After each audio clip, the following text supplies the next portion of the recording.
Welcome friends, मैं हूं संदीप निगम और आज आपको बताऊंगा MySQL कर्सर के बारे में। कर्सर एक तरह से एक कंस्ट्रक्ट है जो कि आपको जो भी टेबल की रो होती है उस पर आपको ट्रेवल करने के लिए एक स्ट्रक्चर बना के देता है जिस पर आप काम कर सकते हैं। जैसे अगर आप समझना चाहें तो मेरे पास कोई सिटी मास्टर का टेबल है। अब हर इस टेबल की एक एक रो पर, जैसे मेरा कर्सर अभी यहाँ है, मेरा कर्सर यहाँ है, मेरा कर्सर यहाँ है, तो इसी कर्सर को, यानी कि ये जो हम कर्सर बोलते हैं, जो पॉइंटर बोलते हैं, ऐसा ही एक स्ट्रक्चर हमारे पास होता है। उसमें हम क्या करते हैं कि इस तरह से कोई भी SQL उसको देते हैं तो जो भी रो का बंच होता है उस पर वो 1 बाय 1 ट्रेवल करता है और ट्रेवल करके आप जो भी ऑपरेशन करना चाहें उस पर परफॉर्म कर सकते हैं। तो हम सबसे पहले एक बेसिक कर्सर कैसे बनाते हैं और एक छोटा सा क्या चीज़ें उसकी काम की है उससे लेकर हम धीरे धीरे उसको एक इस तरह से बना लेंगे जो एक कॉमन स्ट्रक्चर हो जाएगा जिससे आप बहुत आसानी से कोई भी कर्सर लिख सकते हैं। तो यदि आप GUI फॉर्म में ही हम बात करें तो मैं क्या करूँगा, सीधा यहाँ से मेरे पास जो भी यहाँ पर डेटाबेस है वहाँ जाके मैं रूटीन्स में जाऊंगा और यहाँ पर मैं एक रूटीन बना लूँगा और यहाँ पे मैं एक प्रोसीजर बना लेता हूँ। आप कमांड लाइन से भी कर सकते हो, केवल क्रिएट प्रोसीजर करके हमको प्रोसीजर का नाम लिखना रहेगा तो मैं वैसे बता दूंगा। आपको ऐसे अच्छा लगे तो ऐसे बता देना, है ना। मैं बना रहा हूँ प्रोसीजर, मैं इसका नाम रख लेता हूँ, एग्जाम्पल के लिए बना रहा हूँ तो मैं इसका नाम एग्जाम्पल रख लेता हूँ। मुझे कोई पैरामीटर नहीं देना, पैरामीटर का मैंने आपको प्रोसीजर में बताया था तो आप उस वीडियो से देख लीजिएगा। तो मैंने यहाँ से प्रोसीजर हटा लिया। सबसे पहले हमें शुरू करना है, यहाँ से हमने शुरू किया और यहाँ पर हमने एंड किया। जब भी हम एक से ज़्यादा स्टेटमेंट लिखना होते हैं तो इस तरह से प्रोसीजर लिख लेते हैं। अब जो हम शुरू करेंगे तो सबसे पहला काम होता है वो कर्सर के लिए होता है डिक्लेयर करना। तो डिक्लेयर करने के लिए आपने क्या लिखा है, यहाँ पर लिखा डिक्लेयर। डिक्लेयर करने के बाद आप जिस नाम से कर्सर बनाना चाहते हैं, आप जो भी नाम रख रहे हैं, मेरा नाम रख रहा हूँ कर्सर 1, आप जो भी रखना चाहें, जैसा भी नाम रखना चाहें रख सकते हैं। जो भी वेरिएबल के नाम रखने के जो नियम है वो आपको यूज़ करना है, उस तरह से ही करें। बाकी सिंपल समझने लायक नाम रखें क्योंकि आपको कभी कभी एक से ज़्यादा कर्सर भी यूज़ करना हो सकते हैं जैसे आपकी रिक्वायरमेंट हो। तो हम यहाँ पर लिखेंगे कर्सर 1, फिर लिखेंगे कर्सर, हम किस चीज़ के लिए बना रहे हैं, हमने लिखा फॉर, और यहाँ पर हमारी SQL आ जाएगी। तो मैं जो एक टेबल है मेरे पास, यहाँ पर आप देख रहे हैं सिटी मास्टर, तो इसका एक सिटी नेम वाला जो कॉलम है उस पर कोई ऑपरेशन करना चाहता हूँ, इसलिए मैं यहाँ पर लिखूँगा सिटी NM। मैंने ये कॉलम लिया और फ्रॉम करके मैंने जो भी मेरी टेबल है, मेरी टेबल का जो नाम है वो है CTMST, तो मैंने यहाँ पर टेबल का नाम लिख दिया। यहाँ पर सेमीकोलन हमने लगा दिया।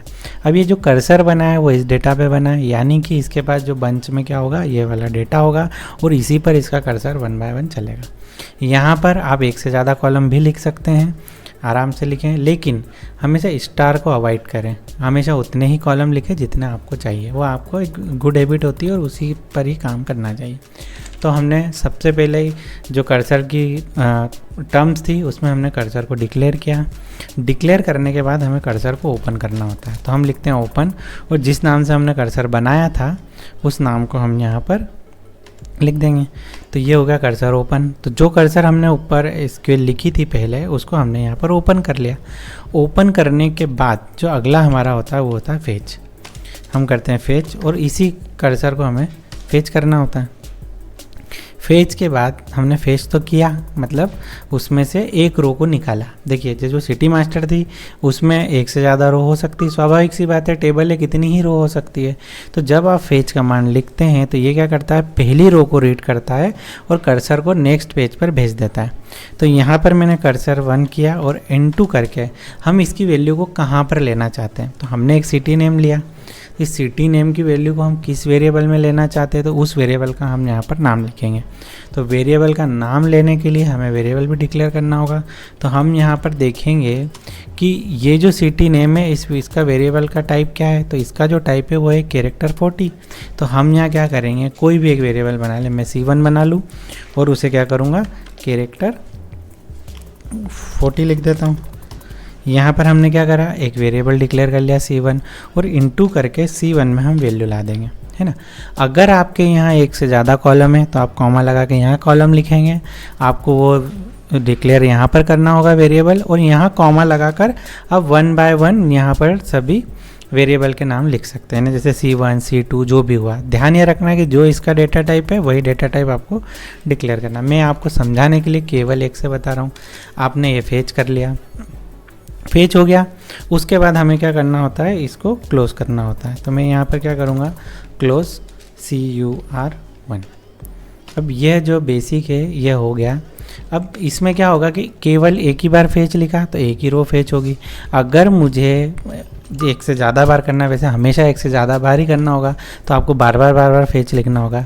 तो बार बार फेच लिखने से अच्छा है, हमको क्या पता है टेबल में कितना डेटा है, तो हम यहाँ पर क्या लगाएंगे, इसको बार बार फेच करने के लिए यहाँ पर एक लूप लगा देंगे।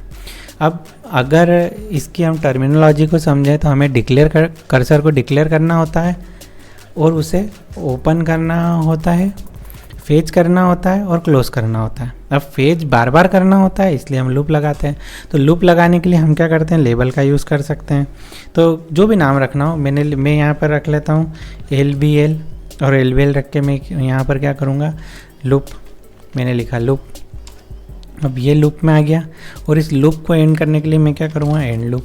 तो अब ये क्या हो गया, ये बार बार ये हमारा एग्जीक्यूट होने लग जाएगा, इतना वाला पोर्शन जो भी है। अब हमने क्या किया कि यहाँ पर लूप भी लिख दिया। अब लूप ये इस तरह से लिखा है कि ये हमेशा चलता ही जाएगा, मतलब नेवर एंडिंग लूप हो गया, क्योंकि इसमें कोई भी बाहर आने का हमने कोई लॉक या इसमें रास्ता नहीं दिया। तो इसको बाहर लाने के लिए हमें जो है एक हैंडलर का उपयोग करना होगा। तो हैंडलर का उपयोग हम कैसे करेंगे, उसके लिए पहले आपको एक, यहाँ पर हम एक वेरिएबल और लेते हैं जिसको हमें बोलते हैं डिक्लेयर, और हम उसका नाम जनरली आप कहीं भी देखोगे तो डन करके यूज़ करते हैं, तो हम भी डन का ही यूज़ कर लेते हैं। वो हमने लिया इंटीजर, मतलब हमको इंटीजर लेना है, और उसकी डिफ़ॉल्ट वैल्यू हमको क्या लेना है, फॉल्स लेना है। यानी हमने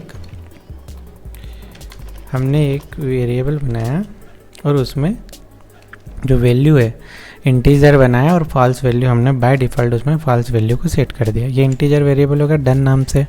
अब हम क्या करते हैं, एक डिक्लेयर करते हैं कंटिन्यू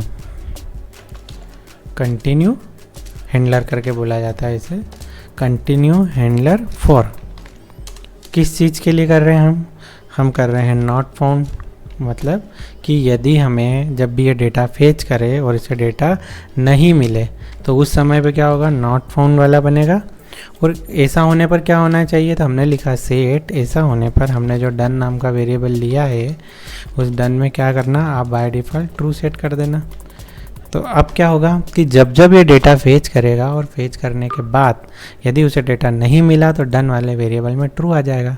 तो डन में जब ट्रू आएगा तो जस्ट फेच के बाद हम यहाँ पर क्या लिखेंगे, इफ़, और इफ़ के बाद हम जो भी हमारा वेरिएबल था डन, अगर ये ट्रू हो गया तो हम क्या करेंगे, डन ट्रू हो गया तो देन हम यहाँ से एंड इफ लिख देते पहले ही, है ना। और यहाँ पर हम क्या कर देंगे, इससे हमें लूप से बाहर आना है तो हम लिख देंगे लीव, और लीव हमारा क्या नाम है इसका, LBL से बाहर आ जाएंगे। तो यह एक बेसिक स्ट्रक्चर जिसमें आपका सारा प्रोसेस लिखा हुआ है। अब आपको जो भी लॉजिक लगाना वो आप यहाँ पर लगाइएगा।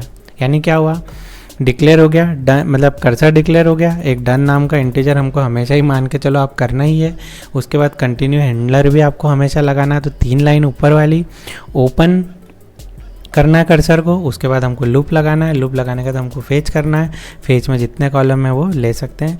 फेच में भी कुछ 1-2 ऑप्शन है, नेक्स्ट वगैरह, तो वो हम देखेंगे। वैसे एक अलग MySQL में कम ऑप्शन है, आप SQL सर्वर वगैरह पे जाते हैं तो फर्स्ट नेक्स्ट बहुत से ऑप्शन है, पर अपना काम इसी में हो जाता है। इसके बाद हमें जो भी लॉजिक लगाना है वो लॉजिक हम यहाँ पर लगाएंगे। तो लॉजिक लगाने से केवल मुझे इसमें एक बात और दिख रही है कि ये ना इसे यहाँ पर मत डिक्लेयर कीजिएगा, हमें जो कर्सर के बाद ही कंटिन्यू हैंडलर को रखना चाहिए, इसे हमें अलग रख देते हैं। इतना करने के बाद आप इसे एग्जीक्यूट कर दीजिए। ये देखिए हमारा जो कर्सर था वो बनके तैयार हो गया। अब इसमें केवल ड्रॉप प्रोसीजर का और क्रिएट करके जो भी डिफाइनर के नॉर्मली ये और बनते हैं, ये आप यहाँ से ले सकते हैं।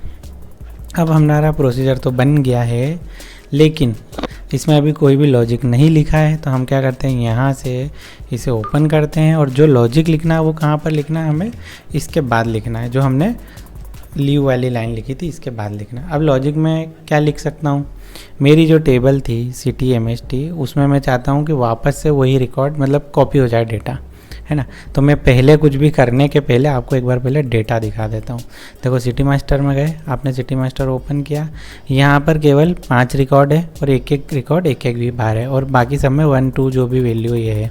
मेरे पास केवल सिटी नेम था उस कर्सर में, तो मैं आपको क्या करता हूँ उसी को कॉपी करके बताता हूँ, है ना। मैंने प्रोसीजर को ओपन किया, यहाँ पर मैंने लॉजिक लगाने की बात कहाँ की थी, यहाँ की थी। अब आप जो चाहे यहाँ लॉजिक लगा सकते हैं, मैं केवल सिंपल लिख रहा हूँ इंसर्ट इनटू, मेरी टेबल का नाम था सिटी MST और सिटी MST का मैं केवल एक कॉलम ले रहा हूँ सिटी नेम, और सिटी नेम में मैं क्या वैल्यू देना चाहता हूँ, जो वैल्यू मैंने यहाँ से रीड करी C1, तो मैंने C1 वाली वैल्यू को यहाँ पर डाल दी।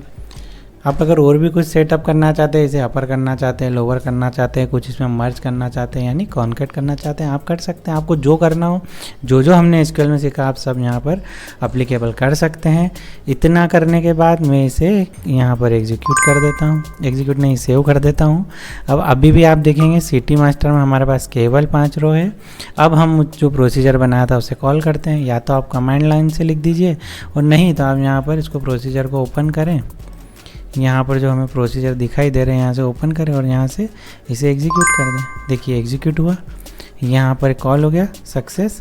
और अब हम वापस से सिटी मास्टर देखते हैं। अरे वाह, ये क्या हुआ, एकदम से जितना डेटा यहाँ था वो सब फिर से कॉपी हो गया, यानी कि हमने जो प्रोसीजर या जो कर्सर बनाया था वो सक्सेसफुली एग्जीक्यूट हो गया है। यही काम अगर आप ट्रिगर से करना चाहते हैं तो नहीं कर पाते। तो जब ऐसी सिचुएशन हमें प्रोग्रामिंग में डेटाबेस में लगती है तब हम क्या करते हैं, कर्सर बनाते हैं। कर्सर हमेशा जब भी यूज़ होता है वो हम प्रोसीजर में ही लिखकर इस तरह से बना सकते हैं। आशा है मुझे आपको प्रोसीजर को, बेसिक प्रोसीजर को बनाना बहुत अच्छे से, प्रोसीजर में कर्सर को बनाना बहुत अच्छे से समझ में आ गया होगा। यदि इससे रिलेटेड आपकी कोई भी क्वेरी हो, कोई भी डाउट हो तो आप मुझे कमेंट कर सकते हैं। मिलते हैं नेक्स्ट वीडियो में। Thanks for watching.